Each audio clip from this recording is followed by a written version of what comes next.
Welcome to Blood in the Snow Radio, where we give you the latest news and interviews with the best in Canadian genre cinema. Here are your hosts, Robert Bellamy and Festival Director Kelly Michael Stewart. And we're back with Bits Radio, Bits 2023. And we're at the lab again, and two great people here. Can you introduce yourselves and the projects you're with? Yeah, my name is Jaden Curtis. I'm a screenwriter based in Toronto, and my project is a queer comedy horror feature film called Camp Murder. Camp Murder? Yeah. Nice. Thank you. We're very excited. And my name's Mariah Owen. I'm an actor-filmmaker with my production company, GTE Productions, and I'm very excited to be on the team for Camp Murder. Excellent. Camp Murder. Mm-hmm. Okay. Dun, dun, dun. I love the name. Thank you. I know nothing about the film, but I love the name. Thank you. Is this kind of like an homage to Friday the 13th, or is this in a whole different direction? So, I actually just watched Friday the 13th for the first time like 2 nights ago. What? Welcome to the world. All right, and that's it for the show. I'm not talking to them. Really? You've gone this long and never seen it? Yeah, I know. I figured before doing this lab, I really wanted to watch it. I feel like I should. I mean, I know like the summer camp horror genre is like a thing. So I've seen like, I feel like I must have seen it in like another genre, but it's definitely kind of like an homage to that like slasher summer camp. Oh, yeah. It's just such like a fun setting. I don't know. Why don't you tell us what the film is? Oh, I guess I could do that. Yeah. Here we go. Like I said, it's this queer comedy horror film. It's set at a gay campground over the course of a weekend, and it follows this young gay man named Max, and he has to team up with this group of other campers to take down this like drag queen serial killer. Stunning, iconic, gorgeous serial killer is how I describe her. Yeah, so it's very like fun and ridiculous. I use Wet Hot American Summer as like a tonal reference a lot because I really love that like absurdist humor. So it's just like a fun like slasher, like ridiculous, colorful time. I am loving this. Yeah. I don't think I've ever seen a drag queen killer in a film. Not yet. Yeah. Not yet. That's the key word. Yet. Yeah, I think it's fun. I don't know, when I tell people that, they seem to get kind of excited. So I think it'd be a good time. Oh no, absolutely. Yeah. Now with this project, have you done like a little proof of concept or a little short film to test the waters, or are you just diving in the deep end? Yeah. I haven't really done a proof of concept. The closest I did was like a little video for a incomplete talent to watch application from 2 years ago. But aside from that, no, I just have like it's just a script.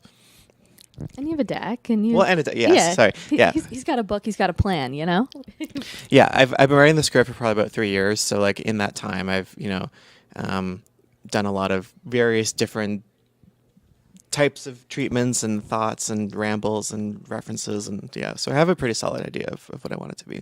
Excellent. And how's it been going at the lab? Like I understand the lab is you do a lot of pitching and things like that. How are things being received here? Like just people wise. Great. Yeah, I feel like it's a really great cohort. Like everyone's really kind and supportive, and like the live pitches were yesterday, and the energy was just really like supportive, and I felt really fortunate for my pitch to be received well, it seemed like. And it just felt like a really safe environment to like fail in if you do, which I don't think anyone did, but like it felt like we could have, and it would have been fine because it's all about like supporting and refining your pitch. Totally. I think the horror community is so strong that getting to be a part of this lab and getting to see all the pitches, but also learn from other industry pros and attend the panels and ask questions has been super beneficial, because I think that there's such a, not to be like, oh, it's just a community, but the horror community here is so strong. And I think that's something really exciting to be a part of, because I don't think you get that in other genres, so it's nice to be in a room full of people who are super creative and have unique projects, but feel like they're supporting you and want to see you win too.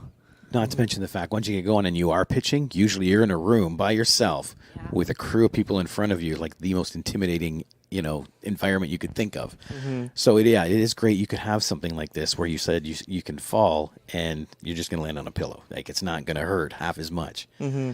That is excellent. Now, what did you do to prep for this kind of thing? I really just like practiced it to death. This was my first time doing like a live pitch. So I was pretty nervous. And, we only got 5 minutes, which is not a lot of time, especially for someone like myself who tends to get lost in like diving into like backstory and like trying to parse through like what's actually relevant to like keep in like a 5-minute pitch was like quite a challenge. So really just kind of like, you know, Mariah was really essential in like me running different drafts of the pitch by her to get her feedback, and just trying to focus on like what's really important and what are the bits that will actually like convey the tone of the film without having to bog down in like all the nitty-gritty stuff.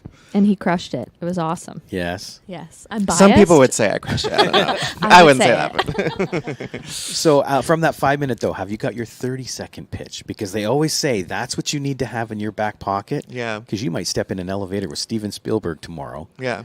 It happened this morning. Yeah? Yeah. On my drive here, it was crazy. Don't you? Didn't make Hop sense. in your car. but- He thought it was an Uber. yeah. I think a 30-second pitch is still something I could. Well, I mean, kind of like the little blurb I said off the top. I guess it's probably the closest thing I have. I don't have my like 5-second, 30-second, 45-second, 1 minute.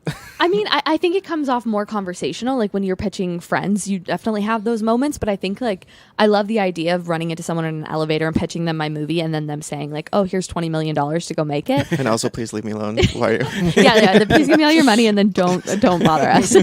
But I think that it can be really difficult when you have projects that are super hyper specific, you know, in a genre or to an audience, and really know their voice, because you have to know who you're talking to too. You know, so that I always love more detail in a pitch too. I just had a date last night where I pitched him my movie. Did he give you $20 million? No, only 10 million. Rude. I know, so I turned him down. Yeah, right? Come back when you got the other 10. Yeah. I don't know. So that was kind of like, it was like someone who I've never met before. So it was kind of like a nice experience to sort of try to pitch him. I don't think it went all that well, but, you know, I'd like to practice doing that. I think that's the best thing you can do, honestly. I like just start pitching your friends and family, and they're either going to be like, "You're crazy, but that was awesome," or like, "I think that's, you know, they're probably the best people to give you advice on how to make it conversational." So I'm with you 100%, except I noticed a couple words you put in there. First date. So literally you've never met this person, and you sat down and pitched them. Yeah, I didn't even say hi. Yeah, well, it was actually like, I mean, okay, I should preface, like, he's also very into movies, and like in the chat we were talking about films, so it's not like it was like, out of nowhere. Just a cold drop. But it was nice to be able to like try to talk it through like with someone who like has no idea who I am or like anything about the project or anything. And it's also good to like, not that I would like do that on my dates or anything, but I think it's good to like try to pitch it to different types of people and see like, oh, like what, you know, seeing their face and like what's sticking out. It's like, oh, that's interesting to them, or like this is what's really hooking them. Because, you know, I can get really in my head, I'd be like, oh, but like the themes and this and that and this and that. And I'm like, well, I don't know if that's necessarily what will hook people. Yeah, you know? that's just it. You have your avid filmmakers who look at to the film and go, "Oh, I see why he put that cup on that stool because it's a statement of this." And other people are going, "When's the next person getting killed?" Right? You know, and so yeah, you're right. The opinions of those different people help you set up your story more. So, did you learn anything useful? He thinks one of my characters is irrelevant. Rude. So I'd love to get your opinion on that Yeah. later, actually. Hopefully, it's not hers. Awkward.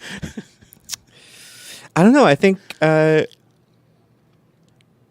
lot of it was kind of just, honestly, it was received kind of well. Like, it kind of reinforced, like, okay, this is like a premise and an aesthetic and a tone that people are interested in. And, you know, like, he had his own thoughts and critiques on it, but I think I don't know, it just kind of made me feel like good. I was like, okay, yeah, like this is to someone who I've never met before, like, oh, he's interested. That is promising. Yeah. So I'm like, okay, yes, this would find an audience. Like if it got the 10 million, 20 million. sorry, no less, Yeah. no less than 20 million. So, have you guys ever done any projects in the past, or is this your kind of first one together? We have. So we were actually in development at CBC Gem for almost 3 years with a show that Jaden co-created called Ran and Jaden, and we're still working on that and trying to find a home.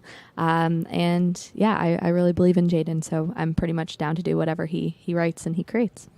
Yeah, I've been really fortunate. She's really stuck with Ran and Jaden through thick and thin, good and bad, a lot of up and downs.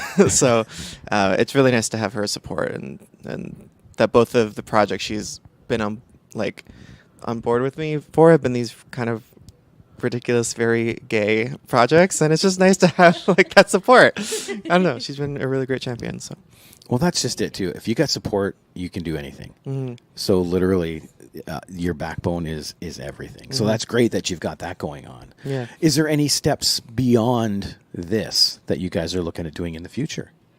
In regards to Camp Murder or Ran and Jaden or anything ever? Anything, yeah. Like, is there something sitting at the back? You know? yeah. I don't know. I mean, yeah, I agree. Friendship is one of them, continuing to grow and root for each other and hopefully make stuff.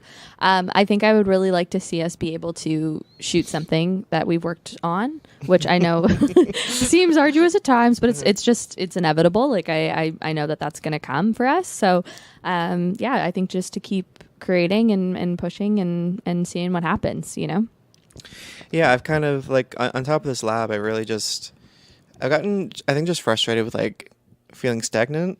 And I've kind of like, I don't know, the last couple of months I've been like, you know what, like screenwriting is like not going to not happen for me. So I'm just going to like go really hard and like just meet people and email people. And I'm just like, let's go, you know, like, so after this lab, like, even if, I'm hoping to find someone that I can also bring on board, but like, if it doesn't pan out, I just want to keep like, well, that's the other nice thing of these environments too, is the networking, because you meet so many people and you don't know where another cool idea is going to come from, who's going to be able to help down the road. So you get to meet so many different people, which I think is invaluable for this kind of thing. Yeah, totally. And I think, too, in the horror genre specifically, people are just obviously so creative in terms of what they're writing and what they're, the stories they're telling, but also in the ways in which they're making their films. You know, you can really stretch a dollar in the horror genre, and I think people have found some really unique ways to do that. And so I think just hearing other people's ideas or budget ranges and how they think that they're gonna how they're gonna do that and execute that is really exciting, because that also inspires, our film to be able to take some chances. Excellent. We should probably head out to the next meeting. Are you ghosting Rob right now? I think he literally is. That's. I think. Well, I'm so sorry. On that note, Oh my god! not at all. This is this is why you're here. This is why you're here. So don't not worry. We're so busy, Rob. We have to go. We have another meeting. Look, you've had your 4 minutes. What you more do you want? Come on now. now. Go pitch. So we'll be back later. I know, after I was late and I'm here, I'm like, I gotta go. Well, thank He's you a guys star. so much for sitting down. Of course. And anytime you want to come back and chat, when you got like 5 or 6 minutes, please feel free, because we'll be here. Perfect. Okay. Thank you so much. Thank you very Thank much. you. I really appreciate it.